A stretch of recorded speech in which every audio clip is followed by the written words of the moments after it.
Let me tell you a story. The story of a boy. This boy comes from a poor family. He will grow and witness throughout his life the most despicable acts against his people. He will see how law can be unfair and how privilege will never be by his side. He will by this time be a full-grown man and will use his voice to call attention of his community, saying that action needs to be taken.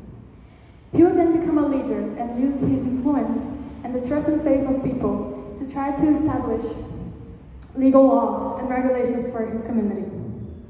He will then be killed by the people in the position or by those in fear of losing their position of power.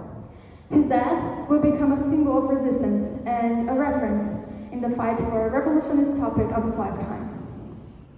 And now I ask you, did you think of somebody? Maybe even more than one person. We could spend the whole day just listing those who had a similar story to the one I just told, but today my goal is to talk about two specific people, and they are João Pedro and Severo. What do they have in common? They were killed after trying to establish legal laws and regulations for the people who, just like themselves, worked as peasants, and had little or no rights at all concerning their work and living conditions. What do they have in difference? Well, one was real. The other was a fictional character from a book I read. It was not until I got in high school that I had any idea of how literature could be as useful as any history, philosophy, or geography book when it came to learn about ourselves. And I'm not talking about reading self-help books to develop self-knowledge or... No, I'm not saying that. I'm talking about reading literary books, those that our teacher asked for us to read during school time, and we always leave it aside in order to understand our history and society.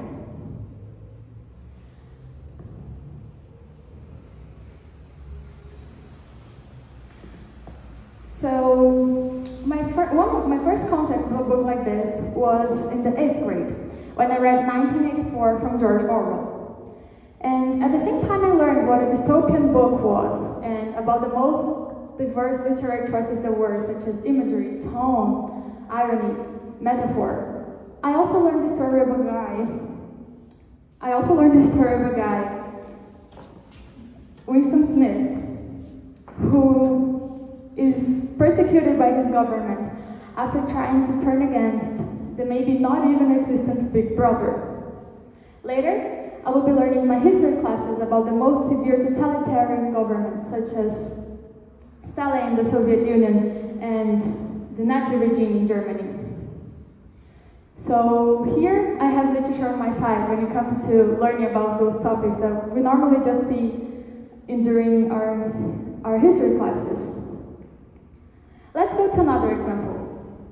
Well, I could use the history books to study about the Industrial Revolution and how it was a period of transition between the handcraft work and agrarian work to a machine-based industry, and decorate never-ending names, dates, events. Or I could simply read the story of a guy who suddenly wakes up from a day to another, transformed into a gigantic insect. Yes, I'm talking about Gregor Samsa, the poor guy who Franz Kafka presents to us in his book called The Metamorphosis, to show us a bit about the consequences of the Industrial Revolution and this process of urbanization. And he showed this to us by telling the story of Gregor, who represents the people, and due to this work, daily routine basis, he starts losing his personality and even his individuality, so that he could provide money for his family and good living conditions. So let's go to another example. I could not forget to mention the book whose narrator only decided to talk after his own death, and even dedicates his posthumous memoirs to the first worm who devours his body. Brás Cubas, the bohemian guy who lived in the high society of Rio de Janeiro. It is with irony, satire, metafiction, and parody that Machado de Assis explores the most various topics of his lifetime. In his book, Epitaph of a Small Winner, we get an idea of how were the dynamics inside politics, family, and, of course, slavery in the Rio de Janeiro of that time. And we probably get a very limited and perhaps even manipulated perspective of those themes, having in mind the character of Brus Cubas, I mean, the class he was part of, and the questionable personality he had. But still, we get to get in touch with those contexts, and that happens with a very sarcastic and humoristic story. And here again, we have literature on our side when it comes to learning about these topics that we normally just hear about in school classrooms. The reason for this lies in the fact that literature, for having the possibility of using fictional elements, is open for subjectivity that arises from the way this story is developed or the way it is written. So, in a literary book, we'll have, for example, the development of a character. And this will open space for the reader to feel emotions, to feel connected, or even empathy with this character. And at the same time, we can study an event based on those different realities. We can also investigate them in different levels of depth in relation to a textbook. It's almost as if I could give a zoom at a specific person, at a specific place, in a specific time of history. And of course, even though this character might be fictional, it's the elements surrounding their story and the context they are inserted in that I will use as a complementary tool for investigating a specific topic that I'm learning. You might have noticed that up to now I have only given examples of classic books, books that are considered to be classic literature. And does it need to be classic books? Well, of course not.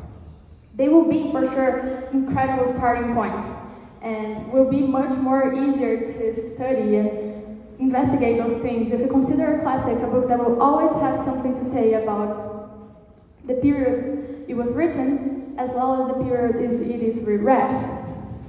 But for this exact same reason, they might be much more complex as well to investigate due to these vast discussions and interpretations that have opened throughout the time. So why not take a look at books that were recently awarded or are under consideration for a literary award? Go for something that you are interested in, books that have some interesting plot or might be complementary to a theme that you're currently studying. I, for instance, 2 years ago decided to get in touch with national literature, and I've been reading a lot of Brazilian books since then. One of them, Torturado, tells the story of two girls, two sisters, Belanísia and Bibiana. They lived in the northeast region of Brazil, and so sorry for the spoiler, but Severo, the husband of Bibiana, is killed after trying to establish a legal worker association. And I remember that after reading this book, and even though Severo was a fictional character, a secondary character, I was thinking, well, this story could easily have happened in real life. And here comes the surprise, it actually did happen. Some months ago, I was invited by a friend of mine to watch this Brazilian documentary called 20 Years Later, first published in 1984. Though the literal translation of the Brazilian title will be something like A Man Marked for Death. Much more impacting, right?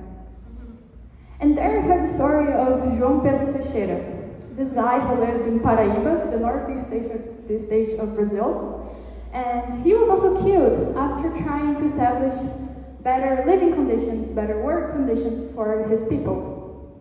And in the documentary, first it planned to be a movie, but interrupted by the dictatorship, tells how he got to get the attention of these people and tried to use his influence to talk to the government and establish those regulations and laws. And after watching this documentary, I was so shocked by the similarities of João Pedro Teixeira and Severo's stories that for a moment I was sure they were somehow related. The place they lived, the cause of their death, the even ages and family structure. And then I was again surprised when I asked Google to see if they were somehow related, and they were not. I did not find not even a word that would compare both of them. So I just assumed that this was a coincidence and decided to give a talk about it today. And if we see Torturado as a book that explores those themes, such as end of slavery, poverty, lack of social security. We can use it as a tool to investigate these themes and study about our Brazilian society and Brazilian history in a way that we will probably feel more captivated and more interested in relation to a history book, for example. And that's exactly what happened in 1984, or The Metamorphosis, those other books that are mentioned here. Literature, as well as a way to entertain ourselves, is also a tool for us to investigate things that we are probably interested in.